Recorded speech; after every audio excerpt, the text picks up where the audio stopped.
Hey there, my name is Pravus, and welcome back to more Hearts of Iron 4, No Step Back. We are playing a campaign as the Soviet Union, but you may have observed, I'm playing as the German Reich right now. That's because I am right now in one of my tester save files. Let me explain what's going on. So ever since this expansion came out, I have been watching the Paradox forums in the Reddit community looking for any sense of a new meta emerging, right? Letting much smarter people than me do a lot of testing and try to come up with the new optimal, if there is such a thing, unit templates. And interestingly enough, several days after this expansion has come out, at the time I'm recording this, no strong consensus has really emerged, which shows that the game has changed quite a bit and really has been balanced so that there is no such thing as a one-size-fits-all policy. But there are some general trends I'm observing, and it gave me enough information to do some testing and some math on my own. And I've come up with a few data points in the search for the new meta that I'd like to share with you guys, and you can look at my methodology and tell me where you think I'm wrong, but I've got some conclusions, and I have a sense of direction as to where I'd like to go in my Soviet campaign before I go wasting all of my army experience. This is going to be a very technical next 10 minutes or so. If you guys want to skip forward, I don't blame you. But for those of you who stick around, let me know where you think I'm going with this. So there's been a few changes. It's not just national focuses and supply and tank designers in this expansion. It's several stat rebalances. And the conclusion a lot of people are coming to is that tanks have been nerfed into the ground. You can't quite get the same level of stats that you had before the expansion, and even if you try with the tank designer, the industrial cost goes way up, which means you're spending more for less power, which basically means that tanks are not as good of an investment. Then you take into account the supply reworks, and tanks are very supply heavy, so you can't just go jumping through the enemy front lines and snaking to all the victory points. Your tanks are going to die if you try to do that. You can't go for massive encirclements as easily anymore either. So basically you can't even utilize tanks the way you used to. So now people are saying that tanks are no longer the meta. They are situational at best, a very expensive specialist division for when you need to have a lot of power packed into a small combat with. That's the use for tanks, which is probably more historically accurate than like 20 or 30,000 medium tanks steamrolling your enemies. So okay, but this does mean that people are saying that we're now moving toward a more infantry and artillery-centered meta, which I kind of agree with based off of what I am finding so far. So let's go over several different templates that I have created. Now, I'm not going to go over every single one of these. I'm just going to give you some conclusions here, but my methodology is a fewfold. One, I took a look at several different combat widths. Some people are saying that 12 is now the best for defensive. Others are sticking with like 18 or 24. So I've got 12, 18, 21, and 24 is the standard I'm looking at over here.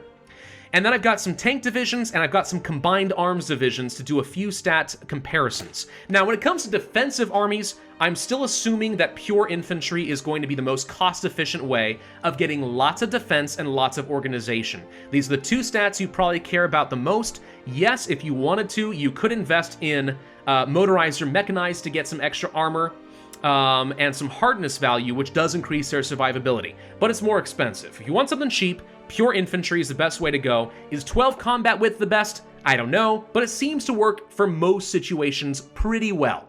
And the reason you do that is partly to help your enemies spread out the damage. Because remember, large divisions or large armies don't focus fire as much as they used to. They have to spread out unless you get a lot of modifiers to improve it. So these people say this is the best. Fine, but the real question is what's going to be the best generalist jack-of-all-trades division, and what's going to be the best breakthrough soft attack division in order to do as much offensive damage as possible. My methodology here is to create several different templates and then take the average of the estimated production cost, because this is an imperfect system. This is a range based on what equipment I might have to buy in the future, right? But it's not perfect. If I wanted to get the exact production cost, I would need to go through every single line item and tally up their cost. That's annoying. I didn't want to do it. I wanted quick and dirty numbers, so I took the average. All right? Not perfect, but it'll work. Then I took the soft attack and divided it by that average. Then I found the breakthrough and divided it by that average. So what I get are several handy ratios in order to figure out what stands out as the best, most optimal, cost-efficient way of getting stats out in the field. I'm not going to go over every single result, but I am going to give you a good tally of my numbers, and you can see what I think are going to be the best. First thing to note, infantry seem to be king. A little bit better than you'd expect. They have pretty decent stats across the board. If you toss in some artillery, you do get more soft attack, but you actually get worse breakthrough ratios. Infantry have better breakthrough than artillery do, which makes sense. They're slow line artillery, and they're explosive, so they do more casualties. Alright, artillery is still pretty reasonable. You can split the difference and add in extra infantry, which does take up more combat width, yes, but at least with some artillery you get extra soft attack, but with more infantry, you still get to keep a lot of your breakthrough. What I found is the most optimal, cost-efficient template for simple infantry and artillery is a 9-1. 21 combat width, which it's debatable whether that's the most useful, but this seems to be the most cost-efficient if you're looking to get soft attack and breakthrough per industrial cost. Alright? But let's contrast, let's say, a 24 width 9-2 versus a 24 width standard, let's say, medium tank division. This is 7 mediums and 5 motorized in order to try and keep the organization above 30, but below 40. These guys have pretty strong breakthrough and soft attack per combat width, but the cost is so much higher. The result is the ratio of the infantry and artillery absolutely blows the mediums out of the water in terms of soft attack. They're relatively similar in breakthrough. Mediums are a little bit better in breakthrough, but they are way worse in soft attack. The infantry and artillery easily win that race. The only advantage of the tanks is they have the hardness and the armor, which makes them kind of have a bit more pushing power before they take a lot of casualties. So they can stick in the fight and do all this damage. Damage per combat width is important, so I'm not saying that tanks are useless. I'm just saying, as far as cost effectiveness, infantry and artillery do seem to be the way to go. But my thought then was, well, okay, but can we try to toss in a couple of tanks in some combined arms templates and get some of the advantages of the armor, right, extra hardness and extra armor and piercing value from tanks, without losing quite as much industrial cost and efficiency, right, as a pure tank division? And the answer is yes, you can split the difference reasonably well. If you take a look at a, let's say, 7-2-2, which has some mediums and some artillery and a lot of infantry, we're slow, so we lose out on speed, but we gain a little bit of armor and piercing and a little bit of hardness value to increase our survivability. But we are much worse in terms of ratio. Similar breakthrough to just infantry and artillery, much worse soft attack in terms of industrial capacity. These are okay, but only if you have lots of military factories to work with. Then I thought, okay, what happens if we start tossing in, let's say, only one tank division and stick with more infantry? The ratio does look better. And the reason this could be good is, at this stage of the game, armor value. Take a look at pure infantry, which only has 5 piercing, or even infantry and artillery, which still has 5 piercing. Artillery gives you no piercing at this stage of the game. One light tank is all it takes to get enough armor that you take only, I think, half damage. It depends. If piercing is within 75% of an enemy's armor, they take 3/4 damage instead of half. So it kind of evens out a little bit. There's a bit more of a curve to it. That's actually new in this expansion as well. But regardless, at 8.9 armor, if an enemy only has 5 piercing and you're going up against just artillery and infantry, you'll have a heck of a lot more survivability for far more affordable templates than you had before. It's not as efficient, but it's a lot more survivable. That could be huge. It might be worth tossing in a single tank in order to try and make this better. Then I tried messing with some of the light tanks and come up with different templates for them, right? If you come over here, I came up with like a simple howitzer-based tank, right? So it would do as much close soft attack as possible. That does improve the ratio. It certainly seems that if you want to do that, go ahead and get a howitzer-based light tank, right? You'll lose out on a lot of the piercing and some of the armor, but at least you get a bit more soft attack. Then I thought to myself, well, okay, what happens if you go for the cheapest possible light tank instead, right? And you can, by the way, change what kind of tanks you're using so you get a sense of the different stats. This is just enough armor to overcome the 5 piercing value, but you'll only take a quarter less damage, not half the damage. So it's not as good in terms of survivability, but again, that industrial cost ratio improves. So that's something you could certainly do if you want to. I think combined arms are going to end up being a pretty reasonable kind of split between going for just infantry and artillery and then giving you just enough survivability that you have a huge advantage. If you're taking half the damage, right, of your opponents, even if you have similar-ish stats, holy crap, do you have an advantage. You will push the crud out of them. So I'm thinking that maybe there's something to be said about using a good light tank. And if that's the case, you may not care as much about things like soft attack. You want to minimize cost as much as possible, but make sure you're tossing on just enough armor that you can overcome any of that piercing value. And you also have your own piercing value, so they can't necessarily do the same thing to you. This will change midway through the game when infantry start getting a lot of piercing value of their own. Then all of a sudden this may not work as well, but at least in the mid-game, it's not half bad. Now, one last conclusion to come to though, if you're looking for pure breakthrough, right, you might think tanks are the best way to go. But weirdly enough, motorized have the best ratio by a long shot on breakthrough to industrial cost. Shocking amounts of breakthrough on motorized. Plus they're fast. They have better breakthrough than a pure medium tank division in terms of cost, by a lot. These guys might work, not to mention they don't have armor, but they do have some hardness value. So they won't take as much of an enemy's soft attack. If they don't have a lot of hard attack stacked up, that gives them a little bit more power too. So I'm kind of thinking the new meta is going to end up being 12 combat width infantry for defense, 9 1s or 9 2s, depending on what combat width you're looking for kind of a generalist defensive army with good soft attack attached to it. Maybe combined arms if you can afford it, mostly to stack up a bit of extra armor and hardness value while kind of contrasting that with some soft attack. And then motorized aren't half bad. If you want to build a good army on a budget, I think those are the 4 templates that you're going to end up using. Those are the conclusions I'm coming to as far as templates. If you think I'm wrong on that, that's fine. Now, it is worth noting when it comes to cheap templates, notice here, this is where the estimated production cost kind of is flawed. So it says it's the same cost, even though I know for a fact that the cheapest possible tank I could come up with is about half the cost of a simple infantry support howitzer tank that I created. And they're both pretty cheap, but this is even cheaper. So I know this isn't true. That's why I had to kind of tweak the numbers a little bit and take a 35% ratio instead of a half ratio of the average production costs. All right, that's kind of how I worked that. But yeah, interesting findings. Very interesting findings, and I'm hoping I can use that to great effectiveness in the Soviets. Another thing worth noting, planes have been buffed. Close air support is stronger than ever before. Transport planes actually can provide enough equipment to sustain some tank pushes. So air superiority is more important than ever before. I think what people are going to do is produce a heck of a lot less tanks with all their military factories, just enough to sustain whatever they decided to go for as far as combined arms. And then everything else ought to go for the best planes and close air support you can get, and then use those to bomb the crud out of enemy logistics so that they can't sustain their front lines. Weaken that. Heck, use paratroopers to jump behind the supply hubs and take out their supply centers and let them fall apart.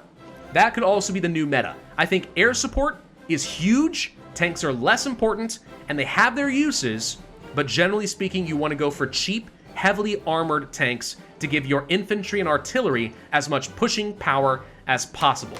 That's the conclusion. All right, 13 minutes in, let's go ahead and jump back into the Soviet Union game. Okay, now where were we? It is 1938. We have successfully dealt with the political paranoia as of the last video, which does mean that we can finally start working on different areas of the national focus tree. We're not going for the war economy because I know that it's not going to last for very long. I did decide we're going to go down positive heroism. A lot of people seem to think this actually ends up being better than going for collectivist propaganda, which surprised me a bit, but apparently these advisors are really worth getting for the just raw army experience. So we do like seeing at least some of that. I'm going to go for down some Baltic security focuses pretty soon, because we want to deal with Finland and try to get a lot of the Baltics under my control in my umbrella, right? But I also really wouldn't mind going for, oh, I don't know, the extra research slot. A lot of that could be really good. So we're going to develop the Urals and the Eastern developments. We're going to get the extra research slot. Then we're going to focus very hard on the Baltics. At least that is currently going to be my plan. As far as the templates, based on what we were just coming to, as far as conclusions, we should go ahead and mess with a few of these, right? So we are going to need to get things like some engineering cores on these guys, because right now they don't have even the basics. I mean, my templates are garbage and have not really been used up to this point. So let's go ahead and start making something new. We're going to make a 12 width infantry division. We do want to have the engineering companies. I'm not even going to worry about getting the, what am I trying to say? The recon yet. We're going to go for simple 12 widths. These will be very cheap, easy for me to pump out. They don't cost a lot. We can get a whole load of simple, cheap infantry defense. Okay? Then we're going to take these guys, and we're going to turn these into my 21 width infantry. Sorry, I guess it's like a 9-1 is what I want to call it. 9-1 infantry. So, right, oops, dang it, son of a... Duplicate this template. There we go. Let's try that again. We're going to create 21 width, 9-1 divisions, and toss in a single artillery. Plus, we do want the engineers. Plus, I would really like to get the recon companies. Now, there's not really much point that I can see to add in things like the motorized, because you don't go any faster, cavalry is better. You could toss in some tanks, and this is one way to get at least a little bit of armor. Holy crap, is this better than the combined arms stuff I was just talking about? I hadn't even looked at this. This is less tanks, but you still get that armor value. I still think this is the way to go then. Yeah, armored recon companies are pretty good. Produce lots of light tanks. It doesn't take very many. You get enough armor that you can survive a lot of stuff. Yeah, that's the way to go. Heck yes, do that. That's the army that we want to use for our generalists. I'm not going to mess with my motorized, at least as of yet, and I'm not going to worry about any other combined stuff. I've already used up a fair bit of my army experience doing all of that, and I'm really not thrilled about it.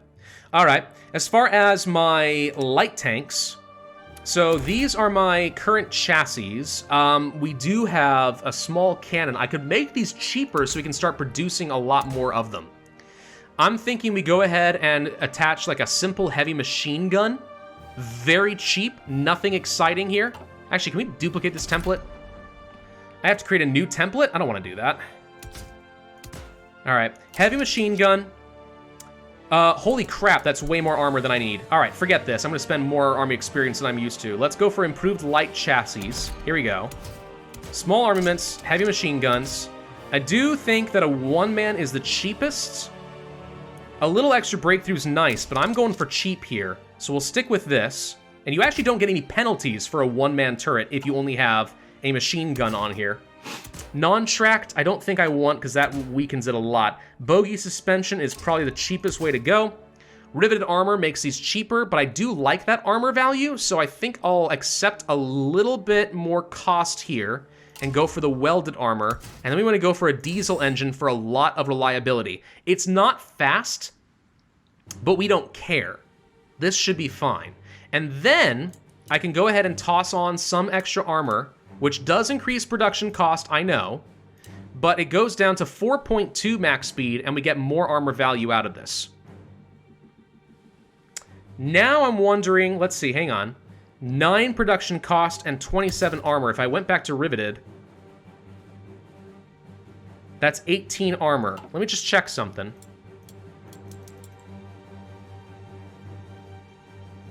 Huh. From a cost perspective, it's better to go for the welded armor and then do no armor on here at all. That's interesting. I'm gonna just kind of split the difference and just go for 4 levels of armor, make this only 8.5 production cost. And yeah, I think it's better to go for the welded armor. All right, this should work. So we're gonna make this, and I'm gonna go ahead and list this as my bunny rabbit. Cool. So these are just freaking machine guns on a tank. That's all it is.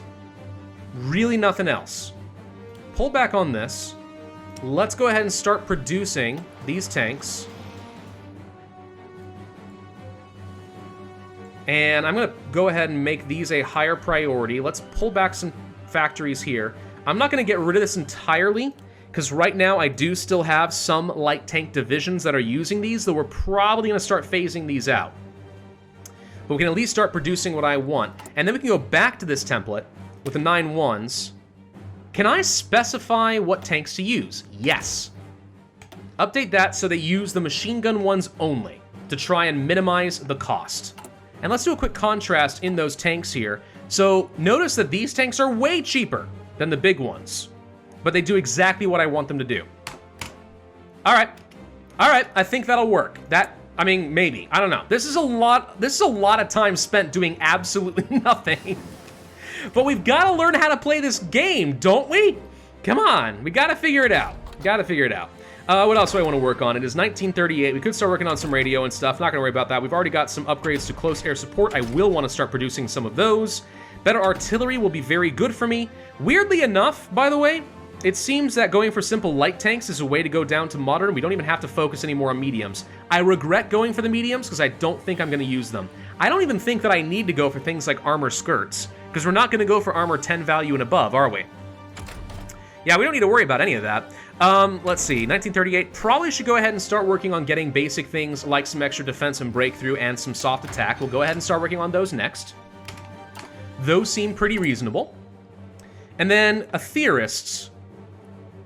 We don't have a theorist yet? Oh, right, we were saving this to go for the mass assault guy. Yeah, once I go down the positive heroism, there's a guy for the mass assault who is cheaper that I want to go for instead. That's going to be the way to go. We're having some supply issues here in the Russian Far East, and this is costing me a bit.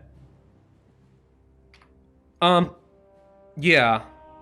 I think that might be partly because I think supplies take... I think ships take supply now. Might be wrong on that point.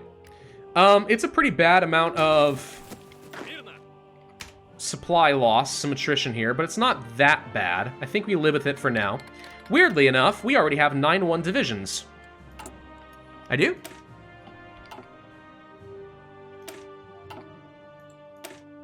Oh, no, it was just telling me I have the support artillery. Right. Okay, yeah. Yeah. Okay, cool. Well, we got a little time before I need to start changing up my templates. I just want to produce as many of these light tanks as we can going into that. Let's go for the Eastern Development, start working toward that extra research slot, because obviously having a research advantage is kind of significant under pretty much all circumstances. Can I get rid of this guy? Yes. We should do so.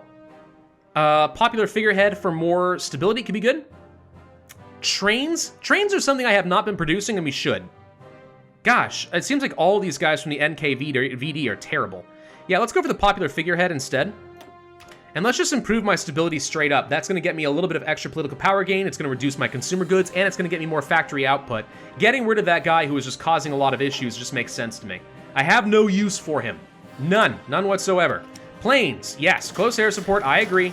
We should go ahead and start producing some of those. Now, by the way, in my template checks, I did not see if maybe, like, tossing in some field towed anti-air and stuff is going to be worth it. But knowing that a little bit of piercing is important, but also knowing that the enemy is going to have a lot of air superiority, and we kind of love air superiority in this version of the game, I feel like tossing in towed anti-air into your infantry divisions is a very smart play. But we'll see. We need to produce a lot more artillery. Basically, I just need a lot of military factories. We did get more in the light tanks here, which is great. The Soviet Volunteer Group in China. Air experience, dispatch some volunteers. Yeah, sure, why not? I mean, yeah, we make the Japanese upset, but I'll live with that. All right, so we finish with that. Now we go to the Academy of Sciences. We have more civilian factories open. All right. I think we want to focus still on more military factories. Now, if I recall correctly, there's like some sort of an event. Maybe not an event, but like there's a national focus or something. I think I saw people talking about that for building some factories beyond the Ural Mountains. So we probably should go ahead and build at least a handful. Maybe not in the very far east, but at least in a few areas where there's some infrastructure to work with. Sure, go ahead and build a few out over here. Just get me some more military factories going. I don't really care. Non-aggression pact with China? Absolutely not. We don't necessarily like China. We are going for that subtle assassination of Trotsky, by the way. I haven't forgotten about that. That is still very much a thing. Let's go over stuff like blueprint stealing. I think there's a good chance that I am going to try to steal stuff from the Soviets. Sorry, not the Soviets. I am the Soviets. Steal stuff from the Germans. So we can give China some fighters and bombers. They gain war support, and we get air volunteers. All right. So we're going to click that button. And now, I should be able to send some of my planes right to China in order to fight against the Japanese. So let's see, going to my planes. Let's go ahead and take you and just reduce you down to 50 for now, and then we're going to take both of you. I want to have some close air support from strategic bombing. Do I have to wait for this to, like, finish working? It should already be going, right? So I should have some volunteers. So let's send you guys. China does not have any air bases I seem able to use. That's awkward. I guess I have no idea how I'm supposed to do that. Maybe I can go... Hang on. China. I can't send volunteers. Can I send it to Communist China? Nope. I thought I had the ability to do that, but apparently not. All right, well. Too bad, I suppose. Can we pull back on some of these supply lines? Because apparently Mongolia has, like, no supply to speak of. Yeah, just do that. We're just taking attrition for no good reason at this point. I don't see any reason to do any of that right now. So we're going to get this USSR Academy of Sciences. That's the research slot. And then, for all the puppets we have, we'll start gaining some research speed. The more tiny little puppets we have, we're talking tiny little states, the better. So it's going to be worth doing some of that. We'll get the blueprint stealing. Then can I go for invisible ink, which reduces risk. My plan is once the assassination of Trotsky is done, we go ahead and start stealing here from the Germans. That's why we are already building up a good spy network. I think I need 3 people in order to steal blueprints, so, you know, we won't worry about that right now. As far as modifying the government, could go for the industrial concerns guy. I do want this, now that we have it. Infrastructure, railway, military factory, construction speeds, and so on, and I'm pretty sure we'll be able to improve this. Because there's supposed to be, bring in experts from some other folks. So what we can do is spend political power if these guys like me, and then we'll modify this industrial concern we just got and give it more power. So for example, if we bring in German experts, we would get, permanently, more production efficiency growth. That's pretty good. So we should go ahead and improve relations with the Germans. Yes, it will cost me some political power until we get them up to a reasonable level. I just need to get them up to what? They need to like me by 30. That's not hard to do. That will only take me a few days. We can get that opinion up to 30. The Japanese might be a little bit harder, but we'll try for that. And we can also do it with the US and the UK, and each one give different benefits. There's the invisible ink, so I can steal from the Germans after they then, you know, just give me some help. It's a little bit mean-spirited, I'm not gonna lie. Now we can stop improving. There's the USSR, so we have the extra research slots. We'll go for the soft attack. Now, we could actually improve this a little bit, I think. Build academies in allied, puppet, or integrated Soviet republics. That's nice, but we're not gonna worry about that right now. Now we're gonna go over to... probably... oh, boy. Do we want to go for positive heroism now? I'm thinking yes, because I really want to get the extra army experience plus cheaper mass assault. But we could also go for Baltic security and start giving the extra communism to the Baltics, and hopefully they will willingly join under my banner. We'll also want to fight against Finland. So, I mean, let's just go ahead and worry about some of that. Now, I've been told that fighting in Karelia is not even worth it. What we should do is stick with supply and follow their trains, which I guess are right here. So when we attack Finland, we'll defend some spots, but what I really want to do is attack here and just push along this line and get to these supply hubs, so I don't die. That's kind of my only option, I think. Which, you know, like, fair enough. Where do I have tanks? I've got tanks somewhere. I put them somewhere. There's a computing machine, and we have the extra breakthrough. That's great. We need to create an army that's just tanks. I know that tanks aren't as good, but I'd like to have them just so I know where they are, and I'll be able to use them for what little bit of breakthrough they do give me, even if they aren't as useful. And then you had a couple of tanks as well, so that's 6 right there. All right.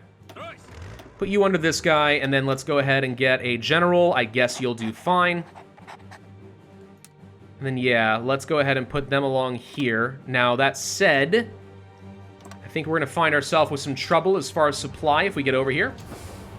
Because the tanks really... yeah, look at that. Just placing them here is enough to just start draining the crud out of this. Ugh.